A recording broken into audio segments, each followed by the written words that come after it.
Сучасная фінская бібліятэка гэта ўжо не проста бібліятэка маўклівая, сховішча кнігаў, як мы прывыклі, куды можна прыйсці ціхенька ўзяць кніжачку і пачытаць недзе ў куточку. Гэта хутчэй шматфункцыянальны культурніцкі цэнтр, ідэя, якая, як мяркуюць яе аўтары, дапаможа ператварыць гэтую кансерватыўную і апошнім часам малапапулярную установу ў месца ўсеагульнага паломніцтва. Вось бібліятэка Хельсінген Юліопісто, адна з найбуйнейшых у Фінляндыі. Прывабліваюць сюды штодня больш за 10 тысяч наведнікаў, не толькі, як жартуюць бібліятэкары, сваімі 20 кіламетрамі кніг, але і манерою іх спажывання. Вось так у камфортным эрганамічным крэсле, або вось так у позе йога, ці вось так у гарызантальным становішчы. Гэта вельмі разнявольвальны шлях рыхтавацца да экзамену.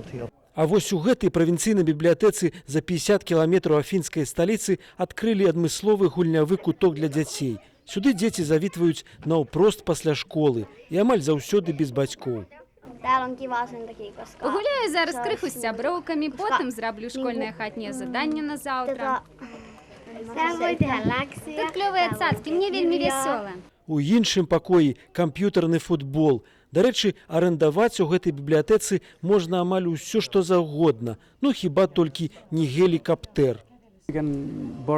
Апроч кніг, часопісаў, дыскаў з музыкай і фільмамі, тут можна пазычыць, напрыклад, ровар, швейную машынку, спартовае абсталяванне. А наездзіўшыся ў волю на ровары, арандаваным у бібліятэцы ці падпампаваўшы цягліцы на турніку, арандаваным там жа, можна і працягнуць працэс свайго духоўна-фізічнага развіцця. Мы ладзім у нас самыя разнастайныя мерапрыемствы, напрыклад, урокі музыкі, канцэрты, спаборніцтвы па настольных гульнях. Ну, а аматарам заняцца эквілібрыстыкаю са спіцамі ці павышываць крыжыкам, калі ласка, у асобным пакоі бібліятэкі гурток вязання і вышывання. Працуюць тут і гурткі філатэліі, кулінарнага майстэрства, шахматаў ды шашак. Паўсюль жывая, зацікаўленая атмасфера. Цішня, вядома, вітаецца тут і цяпер, але мэты і задачы бібліятэкі змяніліся. Цяпер гэта проста месца сустрэчаў не толькі з кнігамі, але і з сябрамі ды з улюбёнымі хобі. Алексій Белсат, Фінляндыя.